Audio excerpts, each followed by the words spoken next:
महापंडित रावण ने अपने प्राण त्यागने से पहले यह भी बताया था कि स्त्रियों के पेट में कोई राज छुप नहीं सकता। भले ही आप स्त्रियों के कितने भी सगे संबंधी क्यों ना हो, लेकिन आपका सीक्रेट वो बोल ही रहेगी। किसी भी बात को आग की तरह स्त्रियां फैला देती है। इसी वजह से कभी भी किसी भी स्त्री को अपनी गुप्त बातें नहीं बतानी चाहिए। दोस्तों, रामायण की कहानी ज़्यादातर भगवान राम और रावण के इर्द गिर्द घूमती है। रावण ने सोने से बनी लंका पर कई सालों तक राज किया था, लेकिन वो कहते हैं ना कि अहंकार किसी का नहीं चलता है, और वैसा ही कुछ रावण के साथ हुआ। रावण की खुद की एक गलती ने उसे अर्श से फर्श तक पहुंचा दिया और उसका विनाश हो गया। लेकिन आखिर रावण ने महिलाओं के प्रति वो 10 ऐसी कौन सी बातें कही थी जिनको लेकर आज भी कई लोग जिक्र करते हैं। लेकिन रावण के जीवन में उल्टी गिनती उस दिन शुरू हो गई थी जिस दिन उसने माता सीता का हरण किया। यहाँ तक कि मंदोदरी ने भी उसे बहुत समझाया, लेकिन रावण ने किसी की नहीं सुनी और अंत में भगवान श्री राम के हाथों रावण का वध हुआ। आज इस वीडियो में हम रावण ने जो महिलाओं के लिए 10 बातें कही थी उनके बारे में आपको बताएंगे। इसके अलावा क्या वाकई में रावण के 10 सिर थे? सबसे पहले हम ये चीज़ जान लेते हैं, क्या वाकई में रावण के 10 सिर हुआ करते थे? क्योंकि जब भी आप रावण का नाम सुनते हैं आपके दिमाग में वही चेहरा सामने आता है, जब रावण अपने मायावी शक्ति से अपने सिर की संख्या 10 कर लेता था। लेकिन आखिर इस बात की सच्चाई क्या है? कुछ विद्वान मानते हैं कि रावण के असल में 10 सिर नहीं हुआ करते थे, लेकिन रावण अपनी शक्तियों के जरिए देखने वाले के मन में एक मर्म पैदा कर देता है, जिस वजह से देखने वालों को 10 सिर नजर आते थे। और यही वजह थी कि उसे दशानन कहा जाता था। वही इस पर कुछ विद्वान अलग राय रखते हैं। उनका मानना है कि रावण सहदर्शन और सारो वेद का जाता था, इसलिए उसे दशक भी कहा जाता था, और उसी 10 कंठी की वजह से शायद 10 सिर मान लिए गए। हालांकि जैन शास्त्रों में भी रावण के बारे में कुछ उल्लेख मिलता है। उसमें बताया गया है कि रावण के गले में बड़ी बड़ी गोलाकार 9 मणियाँ होती थी, और उन 9 मणियों में रावण का सिर नजर आया था, जिसकी वजह से देखने वालों को 10 सिर होने का भ्रम होता था। अब ज़्यादातर विद्वानों और पुराणों की बात मानी जाए तो उसे देखकर तो यही समझ में आता है कि रावण एक मायावी शक्ति वाला आदमी था, जो अपनी शक्ति से ये लोगों के अंदर भ्रम पैदा करता था। और उसकी मायावी शक्ति के सर्च उस समय पूरी लंका और यहाँ तक कि आसपास के राज्य में भी फैले हुए थे। रावण का साम्राज्य एक ऐसे युग में हुआ करता था जहाँ टेक्नोलॉजी का नामो निशान नहीं था, लेकिन उसी समय भी रावण के पास एक पुष्पक विमान हुआ करता था। इसके बारे में बताया जाता है कि रावण ने कुबेर को लंका से हटाकर वहां खुद का राज्य कायम किया था। धनपति कुबेर के पास पुष्पक विमान था जिसे रावण ने छीन लिया था। रावण के इस पुष्पक विमान में प्रयोग होने वाले ईंधन से संबंधित जानकारियों पर मद्रास की ललित कला अकादमी के सहयोग से भारत अनुसंधान केंद्र द्वारा बड़े पैमाने पर शोध कार्य किया जा रहा है। और जैसा कि रामायण में भी जिक्र मिलता है कि रावण ने सीता का हरण करके उसे पुष्पक विमान में बैठाकर लंका ले गया था। और जब राम और रावण के बीच युद्ध हुआ और रावण उसमें मारा गया, उसके बाद श्री राम, सीता, लक्ष्मण तथा अन्य लोगों के साथ दक्षिण में स्थित लंका से अयोध्या पुष्पक विमान द्वारा ही आए थे। ये पुष्पक विमान कोई नॉर्मल नहीं था, बल्कि आज जिस हवाई जहाज़ और एयरक्राफ्ट होते हैं उनसे वो कहीं ज़्यादा एडवांस था। ऐसा बताया जाता है कि उसके अंदर एक ऐसी विशेषता थी जिसकी वजह से उसे छोटा या बड़ा किया जा सकता था। पुष्पक विमान में इच्छा अनुसार गति होती थी और बहुत से लोगों को यात्रा करवाने की क्षमता थी। यह विमान आकाश में स्वामी की इच्छा अनुसार भ्रमण करता था, यानी वो आकाश में मन की गति से यात्रा कर सकता था। श्रीलंका में पिछले लंबे टाइम से रामायण रिसर्च कमेटी वहाँ पर रिसर्च कर रही है।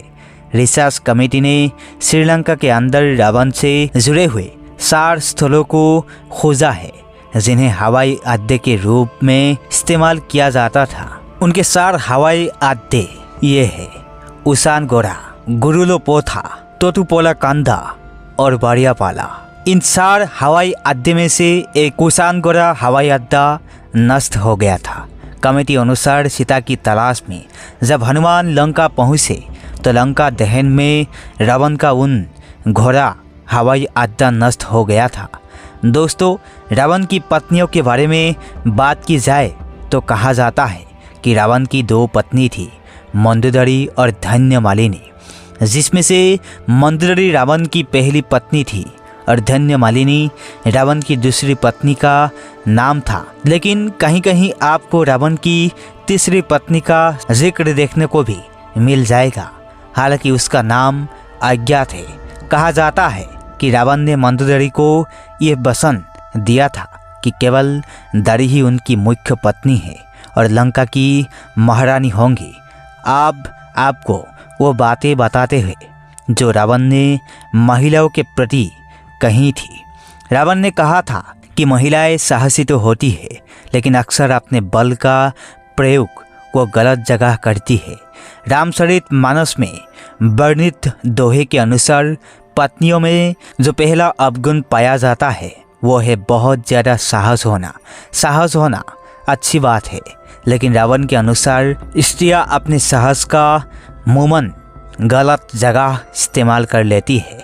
जैसे ही उन्हें अपने से या जैसे ही वो परिस्थिति की अपेक्षा करती है उससे प्रतिकूल कुछ दिखाई दे तो वो उसे बदलने के लिए साहस के साथ आगे बढ़ती है। वो यह नहीं समझ पाती कि उनके द्वारा दिखाया गया साहस सही है या नहीं। इसके बाद रावण ने स्त्रियों के प्रति जो दूसरी बात कही थी वो भी बड़ी हैरान करने वाली है।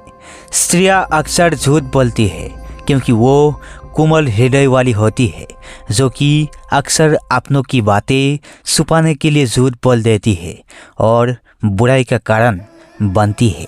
रावण के अनुसार पत्नियों में जो दूसरा अवगुण देखने को मिलता है वो है उनकी निरंतर झूठ बोलने की आदत। ऐसा नहीं है कि वे पल पल झूठ बोलती है, लेकिन वे बातों को छिपाने के लिए अक्सर झूठ का सहारा ले लेती है। ये सत्य है। पूर्ण रामायण काल में मंदोदरी ने भी रावण से कई झूठ बोले। कई बार उसने रावण से बातें छिपाई। इतना ही नहीं, युद्ध के दौरान मंदोदरी ने दुश्मन का साथ भी दिया। रावण के अनुसार पत्नियां अक्सर झूठ बोलकर खुद भी फंसती है और अपने पति को भी दुविधा में डालती है, लेकिन सच एक ना एक दिन सामने आ ही जाता है। फिर उन्हें इस बात का पछतावा होता है। रावण ने यह भी बताया था कि स्त्रियां अपने किसी बात से बहुत जल्दी मुकर जाती है। ऐसे में ये कभी सच नहीं बोलती है।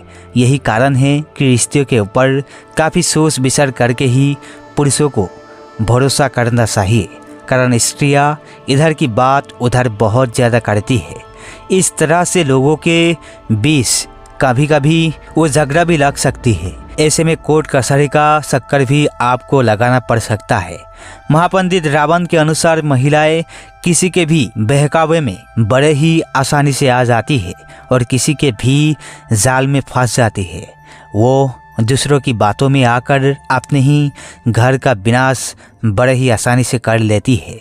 जब क्रोध में आती है तो सामने वालों को कभी नहीं छोड़ती। स्त्रियों का मन पुरुषों की तुलना में अधिक चंचल होता है। इसी वजह से वो किसी एक बात पर लंबे समय तक टिक नहीं सकती है। पल पल में स्त्रियों के विचार बदलते हैं। इसी वजह से वो अधिकांश परिस्थितियों में सही निर्णय नहीं ले पाती है। स्त्रियां अपने स्वार्थों को पूरा करने के लिए कई प्रकार की माया रचती है। किसी व्यक्ति से अपने काम करवाने के लिए तरह तरह के प्रलोभन देती है। रोकती है, मनाती है, ये सब माया है। यदि कोई पुरुष इस माया में फंस जाता है तो वो स्त्री के बस में हो जाता है। कभी कभी स्त्रियां अचानक रूप से बहुत ज़्यादा डर जाती है और इस वजह से उनके द्वारा कई काम बिगड़ जाते हैं। स्त्री बाहरी तौर पर साहस दिखाती है लेकिन इनके मन में भय होता है। रावण के अनुसार सर्वी बात है, निडरना यानी स्त्रियां यदि निर्दय हो जाए तो वो पुरुष को भी पीछे छोड़ सकती है। मंदोदरी रावण की पत्नी और पतरानी थी। वो बहुत सुंदर, दयालु और बुद्धिमान स्त्री थी। जब रावण सीता का अपहरण करके उन्हें लंका लेकर आया तो मंदोदरी ने लगातार उससे सीता को वापस पहुंचाने और उससे दूर रहने के लिए कहा। हालांकि रावण ने अपनी पत्नी की एक नहीं सुनी। रावण इतना ज्ञानी था कि उसे पहले से ही अंदाज़ा लग जाता था कि आगे क्या होने वाला है। रावण अपने कई गुणों के कारण भी जाना जाता था, जिसके कारण उसकी प्रशंसा हुआ करती थी। सीता मैया का अपहरण उसने अपनी मर्यादा में रहकर किया था। अपनी साया तक सीता माता पर कभी उसने पड़ने नहीं दिया था। लेकिन रावण की एक गलती ये थी कि उसे अपने अमर होने और सोने की लंका पर इतना घमंड होने लगा कि खुद ही उसने अपना सर्वनाश कर लिया था। दोस्तों, रावण की मृत्यु में उसके जीवन की सभी महिलाओं में सबसे प्रसिद्ध माता सीता की भी बहुत बड़ा योगदान रहा। वो सीता ही थी, इसके लिए श्री राम ने रावण का वध किया। सीता मैया ना होती तो आज रावण को कोई नहीं जानता। पूरा रामायण रावण द्वारा सीता के हरण का ही परिणाम है। रावण ने साधु का भेष धारण कर सल से सीता का हरण किया था। वह माता सीता को लेकर अपने साथ लंका तो गया था, लेकिन वो चाहकर भी अपने महल के अंदर माता सीता को नहीं ले जा सका और उन्हें अशोक वाटिका में भेज दिया। दोस्तों, आप लंकापति रावण को लेकर क्या सोचते हैं? उन्होंने जो महिलाओं की बातें कही उनके बारे में क्या विचार है? कमेंट सेक्शन में ज़रूर बताइए। मिलते हैं किसी नेक्स्ट वीडियो के साथ, तब तक के लिए जय हिंद, जय भारत, जय श्री राम।